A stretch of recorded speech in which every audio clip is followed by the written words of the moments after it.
कभी कभी क्या होता है, हमने कई बार देखा,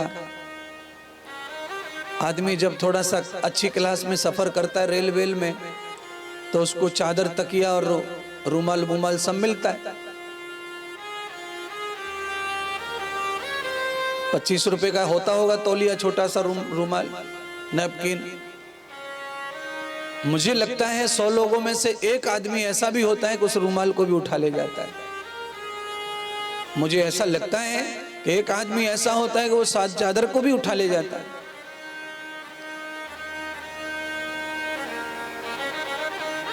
तरीका तो अच्छा नहीं है,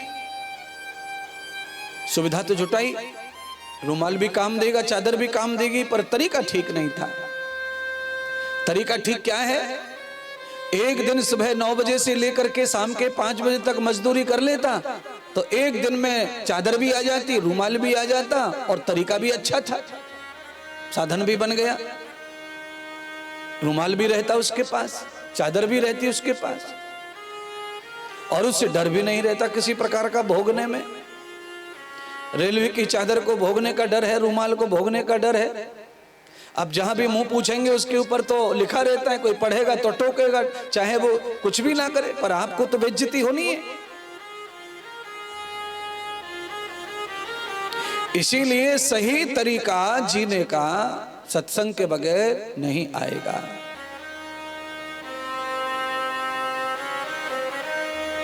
ज्यादातर लोगों को तरीका सही नहीं चाहिए। लोग अपने आप तरीका निकालते हैं धन कमाने का, उसी में डूसे रहते हैं, उसी में पूरी जिंदगी कूच देते हैं। तरीका सही नहीं है, पर उनको लगता है आ रहा है तो इसी को आगे बढ़ाओ, आ रहा है तो इसी को आगे बढ़ाओ। इससे व्याख्या उन्नति हो रही है,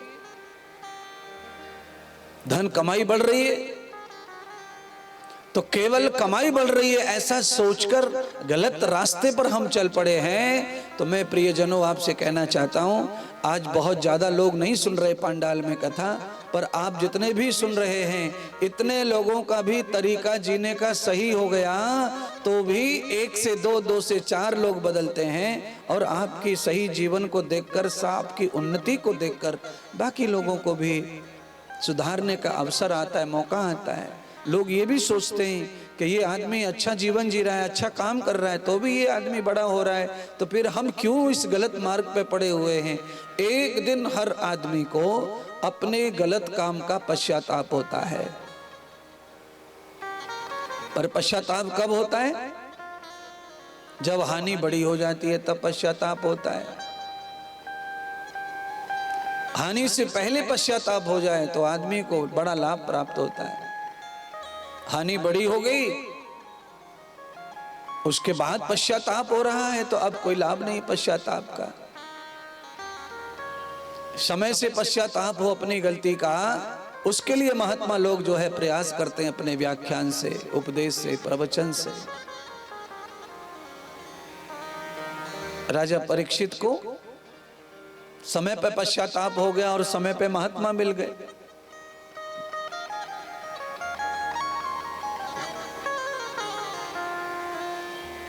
राजा परीक्षित समाज के मनुष्यों की तरह, आज के मनुष्यों की तरह अगर पूरी जिंदगी पश्चाताप को भूल कर काम करता रहता, गलती पर गलती, गलती पर गलती, जैसे बहुत लोग कर रहे हैं अज्ञानी लोग,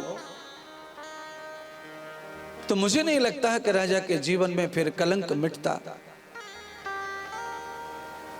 राजा के जीवन में कलंक कभी ना मिटता।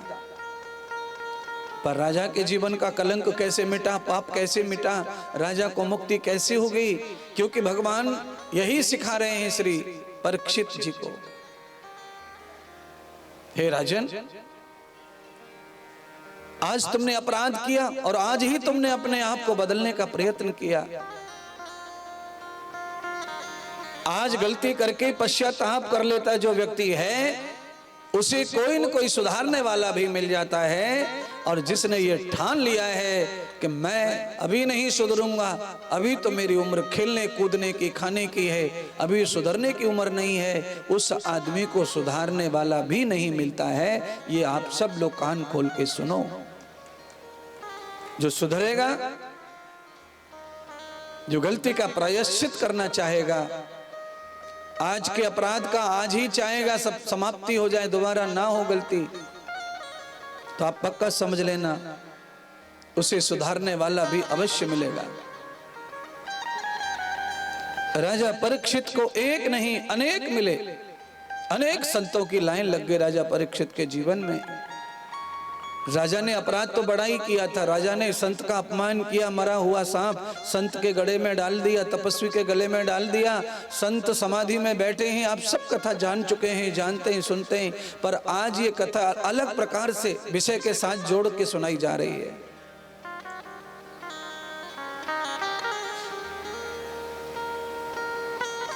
राजा को प्रायश्चित का अवसर नहीं मिला, राजा को ही प्रायश्चित का अवसर मिला, बाकी दुनिया के करोड़ों लोग प्रायश्चित करने का अवसर मिलता है पर प्रायश्चित नहीं करते कर्म का। इसी पंडाल में कितने लोग ऐसे हैं जो परमानेंट कथा भी सुनते हैं, सेवा भी करते हैं, पर अपनी गलतियों को नहीं सुधार रहे। जीने की परंपरा सेम टू सेम बना रखी है, गुरु की भी चरण धोते हैं, कथा भी सुनते हैं, पूजा पाठ भी खूब करते हैं, पर अपनी कर्म व्यवस्था जो है उसमें कोई चेंज नहीं है। तो ये क्या है फिर? ये वही है जो मैं कह रहा हूं कि आदमी अपने जीवन में एक समय फिक्स कर लेता है पहले से सुधरने का, और वो बुढ़ापा। और बुढ़ापे से पहले तो उसको ये लगता है कि अभी उम्र ये सब नहीं है, अभी नहीं करेंगे तो कब करेंगे, फिर कब जमा होगा, कब खाएंगे, कब कमाएंगे।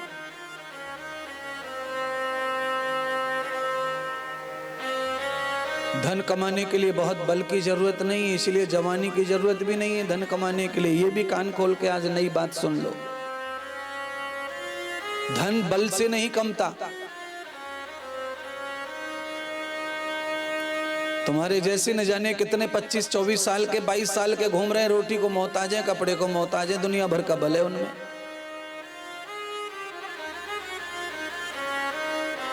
तो आवश्यकता ये नहीं है कि आप अपनी जवानी में, आप बलवान जब है तभी आप ये सोच रहे हैं कि अभी उम्र है करने की, जमा करने की, कमाने की। आप जब तक मरते हैं उस समय तक आप रोज कमाने लायक है, आपको कमाने के लिए बहुत बल की जरूरत नहीं पड़ती है। आप कल्पना करो, एक आदमी दुकान खोल के बैठा है, उसको क्या पहलवान होने की जरूरत है?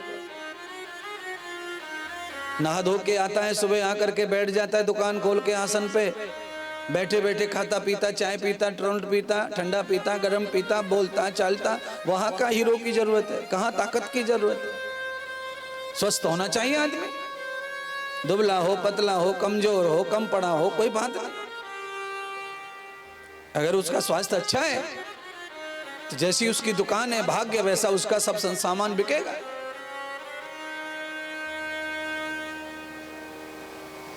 प्रारब्ध के कारण ऐसा होता है। माने हमने कई ऐसे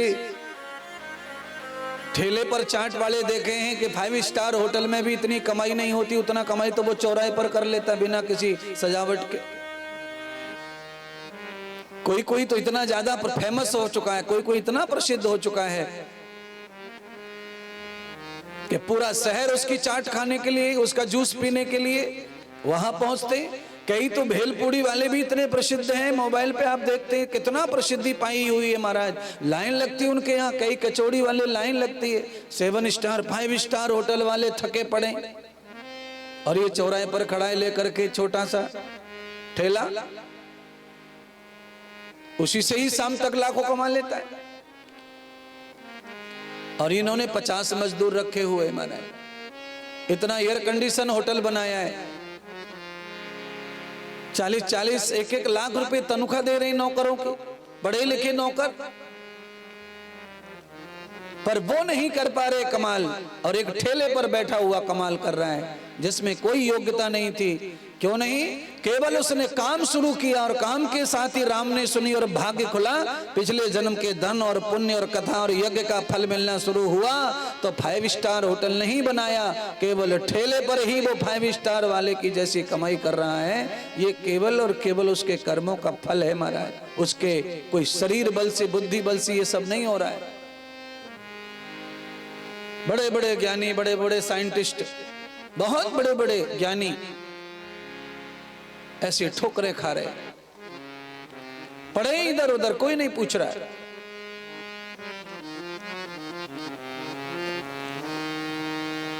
जन्मं दृष्टवां व्यापकं द्रव्यं, जन्मं दृष्टवां व्यापकं द्रव्यं, यस्य द्रव्यो जन्म संगम, आचार्यं परमे गति तावते कर्म विभूषितां, तावते कर्म विभूषितां। कई पेड़ ऐसे हैं जिनका बीज नहीं डाल लगानी पड़ती है, दोबारा पेड़ पैदा हो जाता है।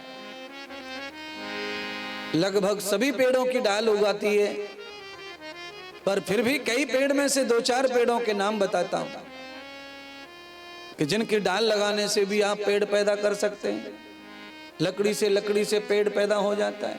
अमरूद की ले लो, आम की ले लो, गुलाब की फूल की ले लो, ये सारे पेड़ भी ऐसे हैं कि आप इनकी डाल ही कटिंग करके लगा दीजिए मिट्टी में, दोबारा पेड़ बन जाती है। सबको बीज की जरूरत नहीं है, बीज एक बार स्थापित हो गया, अब आदमी के पास में थोड़ी योग्यता है तो वो बीज के बिना भी पेड़ में से पेड़, पेड़ में से भी पेड़, पेड़ में से भी पेड़ निकालता है। उस पेड़ का नाम है कलम का पेड़। कलम करके लगाता जाता है और पेड़ में से पेड़ होता जाता है और क्वालिटी भी सुंदर बनती चली जाती है। बीज के पेड़ की क्वालिटी उतनी सुंदर नहीं रहती जितनी कलम के पेड़ की क्वालिटी सुंदर रहती है। कल्पना करें महाराज, 5 से 6 फुट का पेड़ अमरूद का, पेरू का, 100 अमरूद लटक रहे हैं, और एक अमरूद का पेड़ ऐसा है जो 50 फुट का दरखत बन गया है, उस पे 10-20 ही पेड़ पे अमरूद लटक रहे हैं बस। एक छोटा है पेड़, फल ज्यादा है, एक पेड़ बड़ा है, फल कम है। क्यों? जो पेड़ बड़ा है उसका पुरुषार्थ नहीं हो पाया, एक बार बीज से पैदा हो गया और वैसा का वैसा ही खड़ा है। डालियां बूढ़ी हो गई, डालियां सूख रही हैं, डालियां टेढ़ी हो गई, डालियां बूढ़ी हो गई। माने पेड़ भी तो बूढ़ा होता है, पेड़ में भी नयापन कब आता है? जब उसकी सेवा होती रहे, कटिंग छटिंग होती रहे, बड़ा होता है। आप अपने बालों को मत काटिए पूरी जिंदगी भर, आपके बाल ही बूढ़े हो जाते हैं। और आप अपने बालों की बार बार कटिंग, बाल कटिंग करते रहो तो बाल बहुत मजबूत रहता है, फिर बाल मोटा भी रहता है, मजबूत भी रहता है। बाल कभी कटवाए ही नहीं जीवन में तो बाल पतला हो जाता है बहुत। सिर में से यहां से लेकर के 2, 4, 5 इंच तक बाल मोटा रहता है, बाद में धीरे धीरे पतला होता चला जाता है। और बाल का मुंडन करवा दो,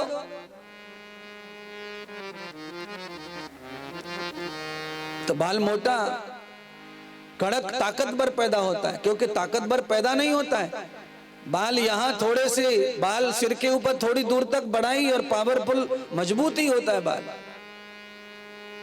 जब हम वहां से छील लेते हैं उसको, तो जहां वो मोटा था वहां कट लग जाता है, वहां से वो वैसा का वैसा बाहर आता है, मोटा का मोटा जैसा था वैसा। तो आप बाल जितनी बार कटता है उतनी बार मजबूत होकर दिखता है, बाहर आता है। कहने का तात्पर्य मेरा इससे बाल से नहीं है, कहने समझाने के लिए बाल का उपयोग किया है। कहने का तात्पर्य है कि आपके जीवन में कुछ भी अच्छा और मजबूत करने के लिए आपको उसको समाप्त करना पड़ता है, उसके साथ आपको उपयोग करना पड़ता है, उसके साथ खेलना पड़ता है। आप अपने भजन के साथ कोई उपयोग जिंदगी का नहीं करते।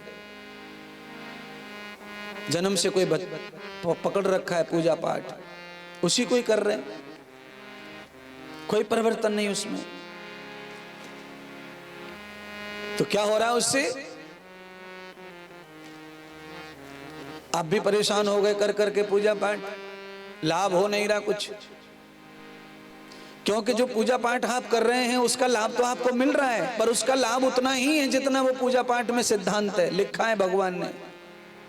और आपकी जरूरत अब ज्यादा हो गई है, तो जब जरूरत ज्यादा हो जाए आदमी की तो उसे पूजा पाठ का स्तर भी बढ़ाना चाहिए, उसे साधना का भी स्तर बढ़ाना चाहिए।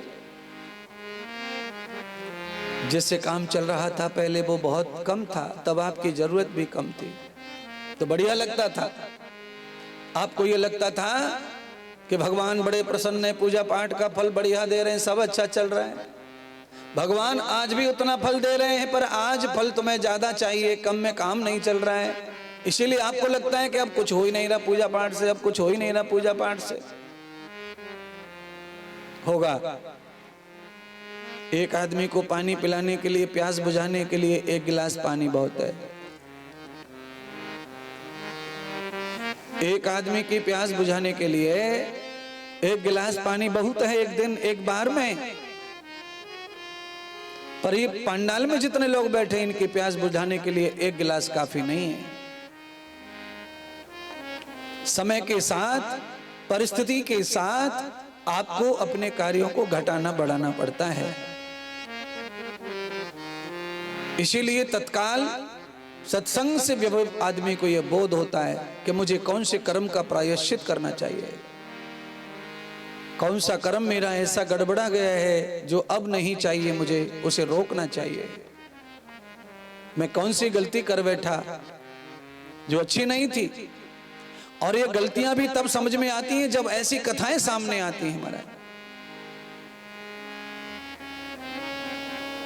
कथाओं में क्या है, गलतियां समझ में आ जाती हैं दृष्टांत से। राजा परीक्षित ने गलती की, और राजा ने जब गलती की तो राजा को गलती परीक्षित को समझ में भी आई। समझाया किसने राजा को? राजा को किसी ने नहीं समझाया। आप सुन लो, समझाने के लिए स्वयं से ज्यादा और कोई महान व्यक्ति नहीं है। आप अपने आप को खुद ही समझा सकते हैं सबसे ज्यादा। सुधारने के लिए आप ही खुद को जितना सुधार सकते हैं उतना कोई नहीं सुधार सकता आपको। आप जितना अपने आप को बलवान बना सकते हैं और कोई इतना बलवान नहीं बना सकता। सारी दुनिया में कोई भी आपके अलावा अगर है तो वो केवल आपको सुझाव दे सकता है, सलाह दे सकता है। मैं ही क्यों ना हूं, मैं आपको सुधार नहीं सकता, बलवान नहीं बना सकता। ये सब आपको खुद ही करना है। मैं और मेरे अलावा कोई भी आपको चाहने वाला है वो आपको सुझाव दे सकता है, सलाह दे सकता है। और सलाह देने वाले और सुझाव देने वालों की धरती पर कोई कमी नहीं है। ये मुफ्त में देते हैं, फिर ये लाखों रुपए खर्च करने की कोई ज़रूरत नहीं है। हमारे जैसों को भी बुलाने की ज़रूरत नहीं है। सलाह देने वाले तो घर में ही बहुत हैं, अड़ोस पड़ोस में बहुत हैं, पूरे गांव में भरे पड़े हैं। आप चलते फिरते भी सलाह ले लो लोगों से, बिना फीस के सलाह दे रहे हैं लोग, जबरदस्ती दे रहे हैं, आपके बीच में घुस घुस के सलाह दे रहे हैं। पर आपके जीवन को और आपके कर्म को बढ़ाने वाला, शक्ति देने वाला कोई आपको नहीं मिलेगा महाराज।